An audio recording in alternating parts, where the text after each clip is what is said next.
C'est l'histoire d'un lac et c'est l'histoire d'un homme. Le lac, Ohrid, le plus vieux d'Europe. L'homme, Luan Starova.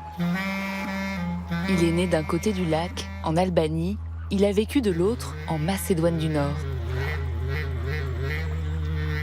Un déraciné, un migrant, un écrivain rêveur égaré dans les Balkans.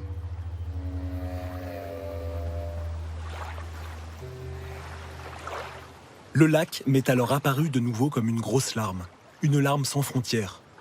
Et jamais sentiment de plus grande sécheresse ne pénétra mon âme.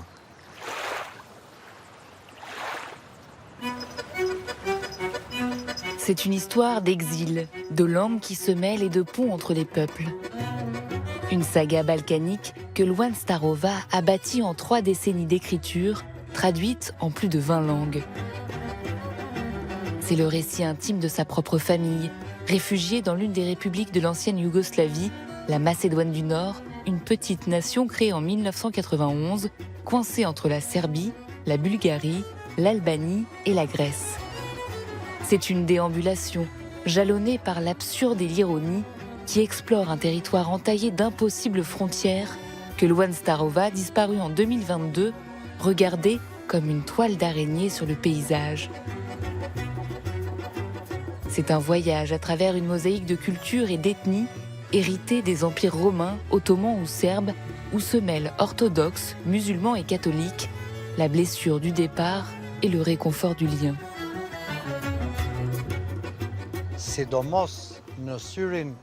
Pour un Européen, lire Luan Starova, cela permet de mieux comprendre les Balkans. Pour un Balkanique, pour un Albanais, un Macédonien, un Bosniaque ou un Serbe, la lecture de Luan Starova est une clé pour dépasser les stéréotypes, pour célébrer les valeurs qui nous unissent et pour comprendre tout ce que nous avons à offrir à l'Europe.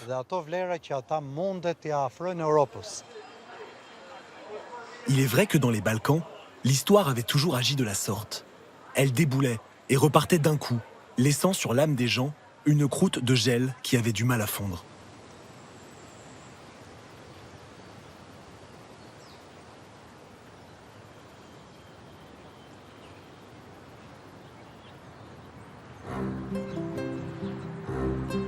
Né en Albanie en 1941, Luan Starova franchit la frontière enfant aux côtés de sa famille pour fuir la misère et la guerre.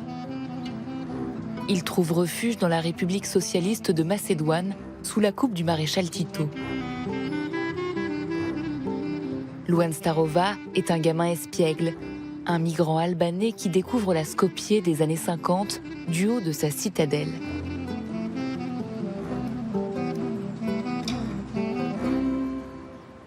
On est à la forteresse de Skopje, on l'appelle Calais. C'est très près du lieu dont mon père Luan a vécu. La forteresse était très importante pour lui parce que comme enfant, il venait jouer ici.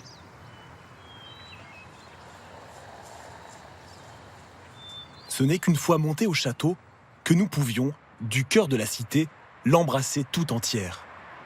En bas, sous nos yeux, couraient les eaux du fleuve, bleu pâle ou d'un vert tirant sur le jaune.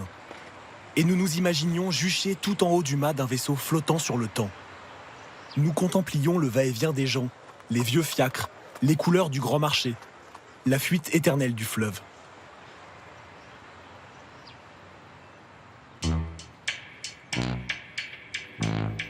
Pour la Yougoslavie communiste de Tito, il faut convertir la province macédonienne en État moderne. Les bergers et les agriculteurs, éparpillés dans la petite nation montagneuse, sont appelés à la capitale. Ils doivent abandonner leurs chèvres et leurs traditions pour se convertir en prolétariat socialiste. Mais à l'image du chevrier Tchanga, vocal héros de la cause caprine et personnage principal du roman Le Temps des chèvres, les nouveaux habitants de Skopje ne viennent pas seuls. C'est accompagné de leurs bêtes qu'ils déferlent sur la ville.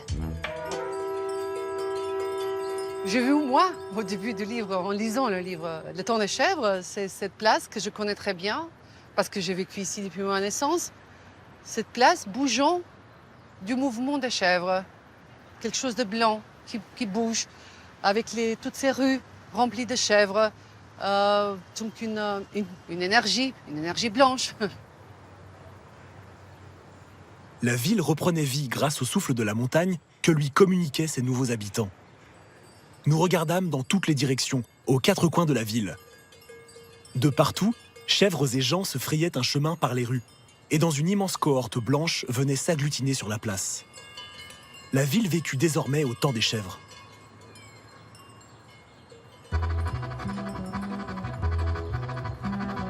Louane Starova se remémore Blanchette, Laidronne et Stalinette, les trois chèvres qui égayèrent son enfance.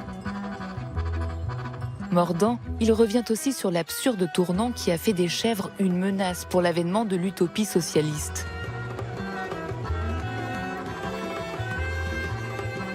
Tito ne tolère pas la persistance de cette vie pastorale dans une Yougoslavie qu'il rêve industrielle. Les chèvres de Skopje doivent toutes mourir. À cette époque, ce que disait le régime, c'était vrai, c'était la vérité absolue. Donc si le régime disait que les chèvres étaient l'ennemi, c'était l'ennemi. L'absurdité traverse toutes les œuvres de mon père. Dans le temps des chèvres, il traite cette absurdité d'imposer à quelqu'un la façon dont il va vivre, la façon dont il va se nourrir, les animaux qu'il va élever. Vouloir tuer les chèvres, c'est une absurdité en elle-même.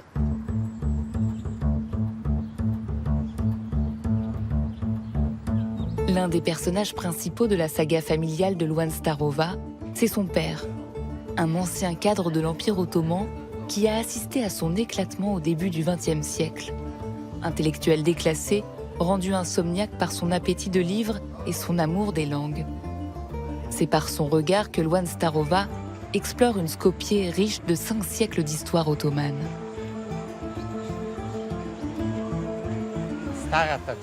Nous sommes dans l'ancien bazar de Skopje. Dans notre jargon, nous appelons cet endroit le bazar turc. Louane Starova était un peu sentimental vis-à-vis de l'époque ottomane, à cause de sa famille. Ses ancêtres étaient très attachés à Istanbul, à la Turquie et aux souvenirs de l'Empire ottoman.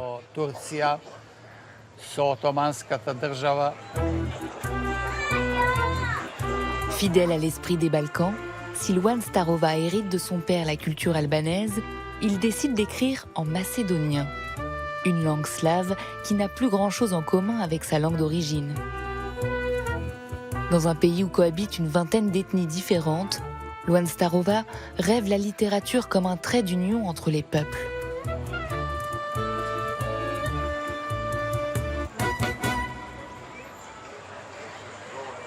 Encastrés dans les frontières toujours mouvantes et floues des Balkans, les livres élargissaient notre espace, nous transportaient au loin.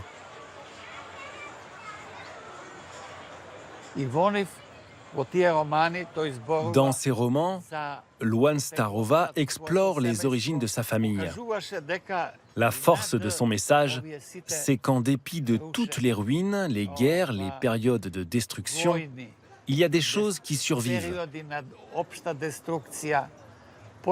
Et ces choses, ce sont les livres.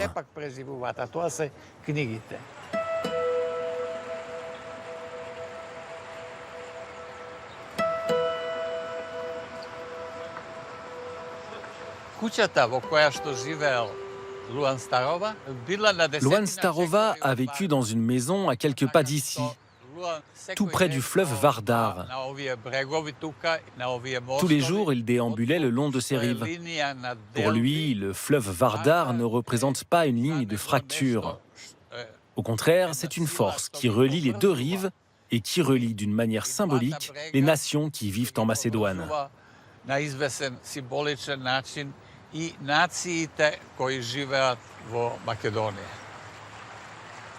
Le fleuve, constituant un appel permanent vers l'ailleurs, une invite à poursuivre notre errance vers des contrées inconnues.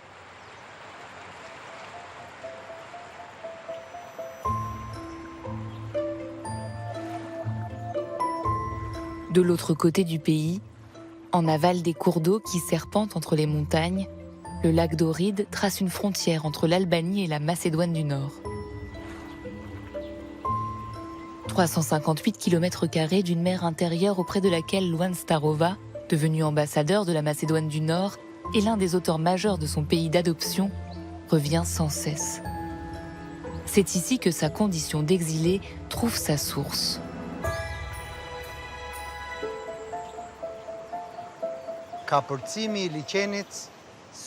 La traversée du lac a signifié un changement de statut. Ioan Starova et sa famille sont passés d'autochtones à demandeurs d'asile. Pour la première fois, en traversant le lac, ils ont compris qu'ils devenaient des étrangers. C'est un individu qui est arraché, comme une algue qui n'a plus de racines. Il est en mouvement, ballotté par le courant à travers lacs et rivières, mais ses racines ne peuvent plus repousser.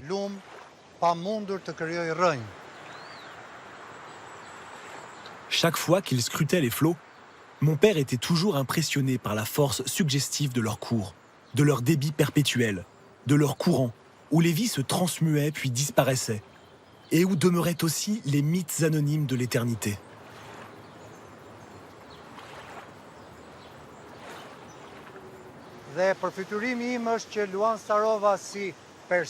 Pour moi, Ioan Starova en tant qu'homme est comme ce lac.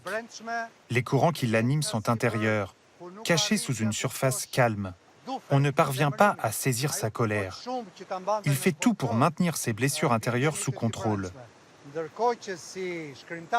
Mais Ioan Starova, en tant qu'écrivain, je le considère comme cette rivière qui se déverse avec toute sa puissance pour créer une grande littérature extraordinaire qui prend sa source ici et qui se jette dans toutes les langues du continent.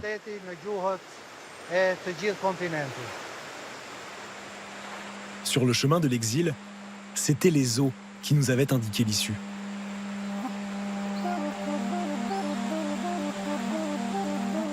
À travers sa saga balkanique, Ioan Starova trouve dans le lac un réconfort, une réponse. Se laisser porter par le courant. Voilà la clé pour trouver la paix dans cette région du monde. Être balkanique, c'est inventer le calme dans le tumulte de l'histoire.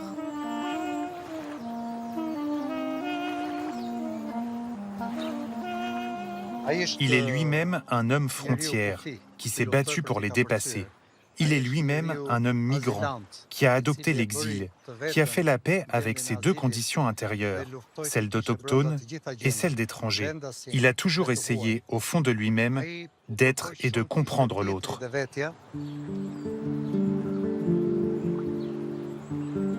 Je me tenais, debout, à la limite extrême de l'énorme falaise qui, tel un balcon, surplombait l'infinité bleutée du lac. Derrière moi, se dressait le monastère, sur la toiture de tuiles rouges duquel un pan, flânant avec superbe, apportait un complément à la beauté de ce paysage biblique.